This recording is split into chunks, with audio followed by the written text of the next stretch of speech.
Hosted by you/BurningMan84. So, my wife and I have a 5-year-old son. Our group of friends is mostly couples with kids, as we are nearing our 40s, and many of our gatherings now include meeting up as entire families, kids included. This can sometimes mean a lot of adults and a lot of kids. One person in this group, Emma, used to be my roommate in college. She's married and has her own kids, and we hang out with her and her husband sometimes in a group setting, but rarely on our own. Emma also tends to run late, often. This is all relevant to the story. As our son is an only child, we sometimes worry that he won't really learn to share or get along with other kids. To prevent this, and while I love spending time with him, I sometimes preemptively nudge him to engage with other kids when we are in public playgrounds or at the beach or pool. To that end, when I buy him a water soaker or an RC car or the like, I often just buy 2 or 3. I'll get to the playground and play with him, and when another kid shows interest in the toys, I'll say, "Oh, you want to play with us," and hand them the remote or the soaker or whatever, thus getting the kids to play. This works great quite often, and I have a generally good relationship with the parents in our neighborhood. This is also relevant. One day, about a year ago, my wife and I were planning to take our son to the pool. I packed my large bag of pool toys. Emma texts me, her husband is away that day, and she's looking for something to do with the kids. I talk to my wife and tell Emma we're going to our local pool, and she's welcome to join us, but we're planning on heading there early, so she can just join us whenever. We arrive at the pool pretty early and get a really good spot poolside, right by the shallows.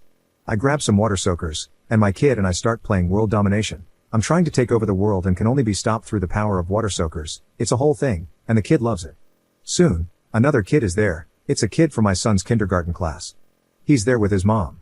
He is, of course, welcome to join us. We know the family, the mom and my wife are pretty friendly, and our kids play together often.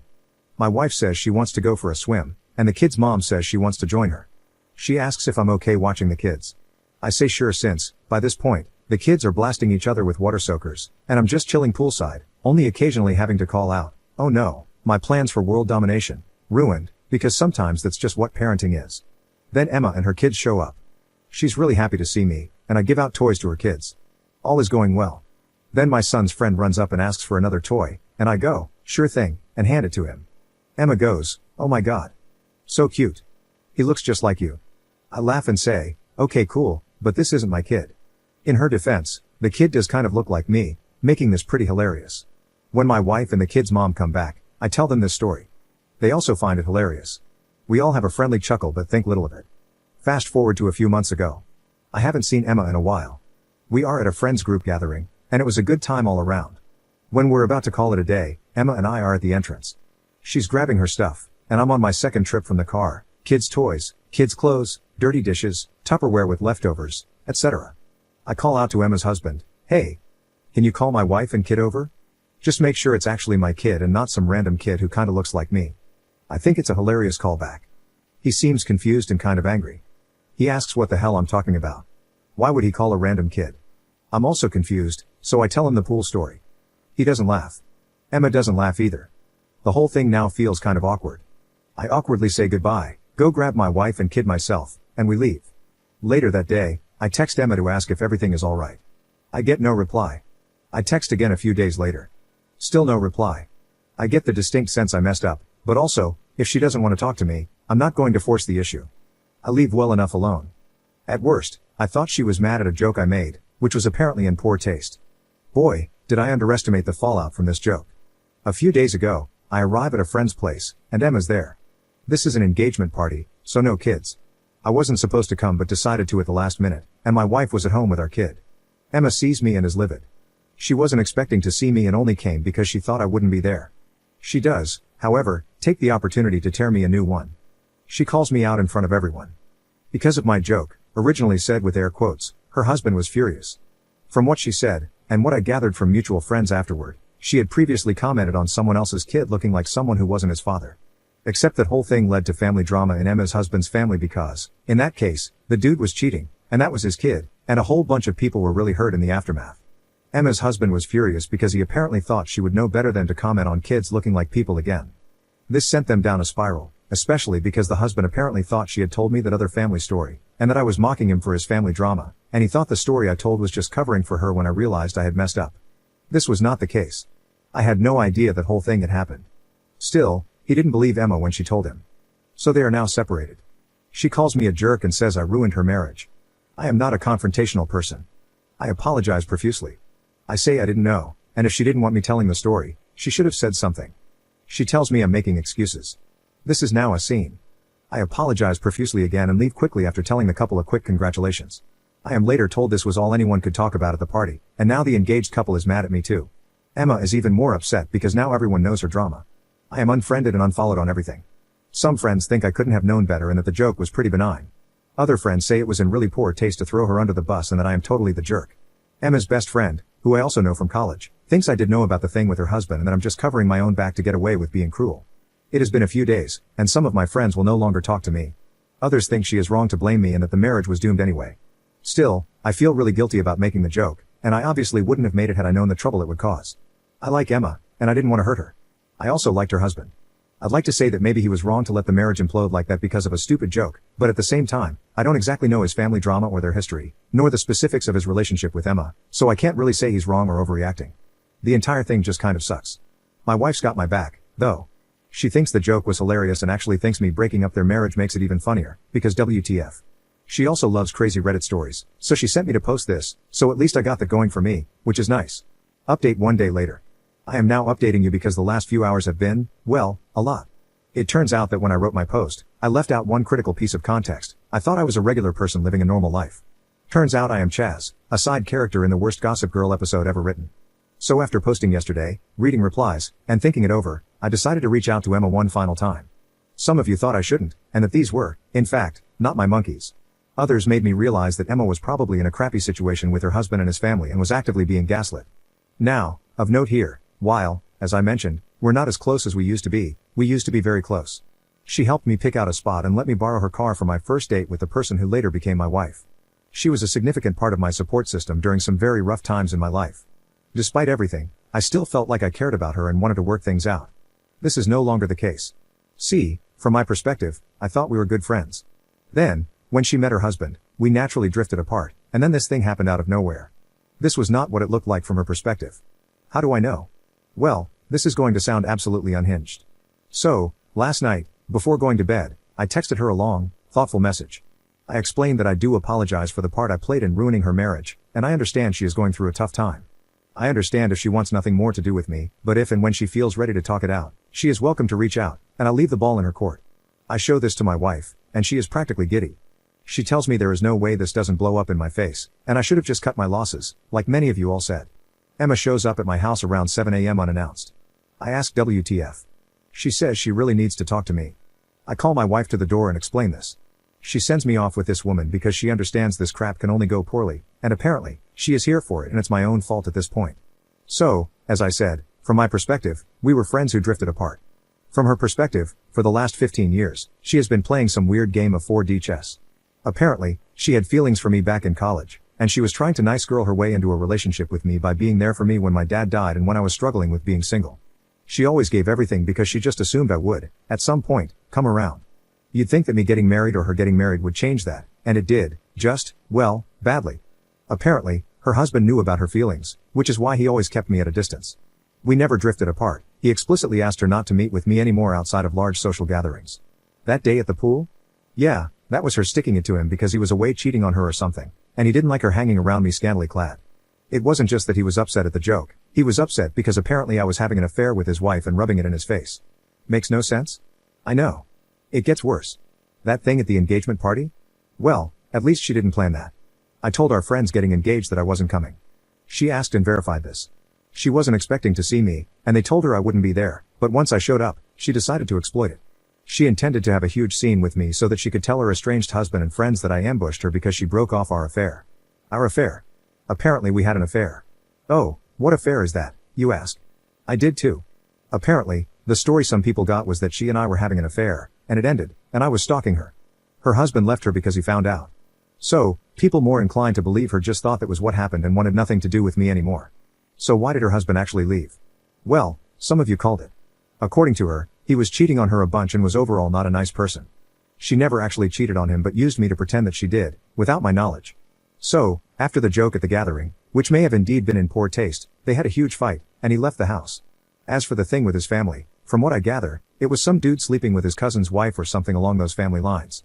So anyway, she tells me all this insanity and tops it off with, "Your message really moved me, and we can still be friends." The reason she rushed to show up at 7 a.m.? My message made her realize I am actually the only one who really cares about her, and everyone else in her life is fake and doesn't really care. I'm not the sharpest tool in the shed, but now this sounds like some really manipulative crap to me, and now I'm thinking back to a lot of our previous interactions, and a lot of them also seem like that to me now. I am not a confrontational person. I was willing to accept that I messed up. Maybe some of you were right, and the joke was in poor taste, and I'm a huge jerk for making it because I thought that if he knew the story, he would get the call back, and if he didn't, I'd tell him a funny story about his wife. I accept all that criticism. But this? Hell no.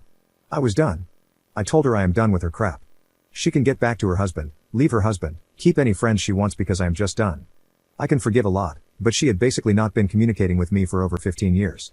I was telling her everything about my life and my feelings, and I was absolutely appalled by just how much of a one-way street it turned out to be. I feel like I never really knew her. Maybe I played a role in that too. Maybe I was self-centered or selfish and didn't consider her emotions or her signs. I don't know. And you know what? At this point, I don't think it matters. She lied to me so much. She lied to so many people so much. I just don't care anymore. I don't think there's anything left to this friendship to fix. And the worst part? I just gave you this huge update, and I genuinely don't know how much of it is true. Maybe she was completely honest with me. Maybe she lied about everything and we're still playing 4D chess. Who knows? I certainly don't. And that, more than anything, is why this friendship is over, because even if I could forgive everything, I can never really trust her. So that's that. There will probably not be any more updates because this was meant to be a lighthearted post, and it turned into a total clusterflop, and I'm just so tired and so sad. I'm sorry if this wasn't as readable or as coherent as my previous post. This just happened, and I am just exhausted. My wife has been very supportive, though I assume at some point I'm due some well-earned I told you so's. She knows there wasn't an affair, and certainly no stalking, and most of my friends probably know that too. I may try reaching out to some others because, well, I don't know, maybe they were told even worse things about me? But I am just done with this. And now I'm going to spend what's left of this weekend with my family and try to put this mess behind me. Thank you all for reading and for your advice. Second update 3 days later. Some of you thought things were going to get pretty crazy. Before I give the update, I should probably clarify some things that were brought up in the comments. First, when I said we were roommates, I did not mean we shared a literal room. We lived off campus in an apartment with another friend. Each of us had our own room. Second, to clarify, and more on this later, the only person she told about having an affair with me long-term was her husband, now ex. Everyone else heard about it only after the engagement party outburst. Third, my house already has cameras and security. My dogs and she never really got along, so I don't think she's going to try anything anyhow. I suppose they were the first to know what was up? Okay, on to the actual update. While unfortunately I do not have the conversation with her recorded, I do have a text from a later time where she confirms making it up. I did not block her because my wife said it might be better to let her incriminate herself further and have it documented, so I just let her do it for a while. Once I got her to admit she made the affair up, I stopped responding. I got increasingly angry texts, but nothing yesterday, so hopefully that's done with. She said some pretty nasty things about my wife, and I considered responding, but my wife laughed it off and said that's just how sore losers are, and I shouldn't engage any further, so I didn't. I also have screenshots from her husband where she talks about the affair she is supposedly having with me. How do I have those, you ask? Well, realizing just how much she lied to me, it occurred to me that almost everything I know about her husband, let's call him Dave, comes, even indirectly, from her. By this point, I suspected she might not be the most honest conveyor of events. So I took a risk and texted him to meet up. We had a long talk, and again, he might be lying, of course, but from what he said, he actually never cheated on her, though she often accused him of that. The innocent mistake she made with his family? Yeah, she felt his cousin's wife was being a little bit too familiar with him, Dave, and started actively spreading the rumor that the kid was his, maliciously. This understandably caused huge backlash and was one of the many things that led Dave to want to leave. The interaction with me, in that context, was just the final straw. Thinking of that now, the mistake she made with me might not have been so innocent, and I think she might have tried to start some drama if my wife or the kid's mom were less good-natured about the whole thing. So anyway, Dave is fighting for full custody, so that can get really ugly. I don't know the legal nuances of divorce, but I assume he's in for a crapstorm. He really likes a lot of our mutual friends and has been a part of the group for quite a while, so he doesn't really want to leave or anything. To be fair, having talked to him versus Emma, I tend to agree. We talked for a long time, and he seems to be a pretty good guy, though I have been wrong before. I offered some support because, well, having read my posts, you can probably guess what divorcing Emma is like. He worries about it, and I understand him completely. So I offered support as best I could and will probably continue to do so. As for my friends, I sort of took y'all's advice, but not really. I didn't do a group text, but I did give a short summary of what happened and some choice screenshots to most of my friends. This started some conversation, and a lot of tea was spilled. Some realizations were made regarding the fact that a lot of drama that plagued our group over the years can actually be attributed to misunderstandings caused by Emma. More tea ensued. My wife is having a blast. So, yeah, some of my friends were gobsmacked since they didn't really hear Emma's story but understood what a clusterflop this was. Others were understanding. Emma's best friend blocked me, so she got nothing, but I suspect she'd remain unswayed regardless, and I suppose that's good. Most people I talked to felt we should probably cut contact with Emma, and that would be that. Her house in our neighborhood is owned by Dave, and she already moved out, so we're not supposed to see too much of her day to day. I don't want to demonize her. I don't think she was evilly cackling as she tried to ruin lives. I think she is a very troubled person, and I still hope she finds peace and friends and relationships that will help her through whatever she's going through, and mostly a good therapist. But this is no longer my circus, and she is not my monkey, so I hope she does all that far away from me. As for my wife, here things get a little tricky. See, my wife confessed that she and Dave were having an affair all this time, and so we are getting a divorce. I'm kidding about the last part, of course. God, could you imagine? No, my wife is awesome and remains awesome. Since the situation seems to be mostly resolved, she is now allowed to tease me about it, which she has been doing. A lot. It might take a while to live this down, but otherwise, we are doing well, and for the most part, things seem to have settled down with my friends. Though I may want to reevaluate my relationships with some of the ones who are more inclined to believe some pretty bad things about me. So yeah, that's about it. Sorry there wasn't really the crazy showdown some of you may have expected. I do think this thing is behind us now. Thank you all for reading and for your advice.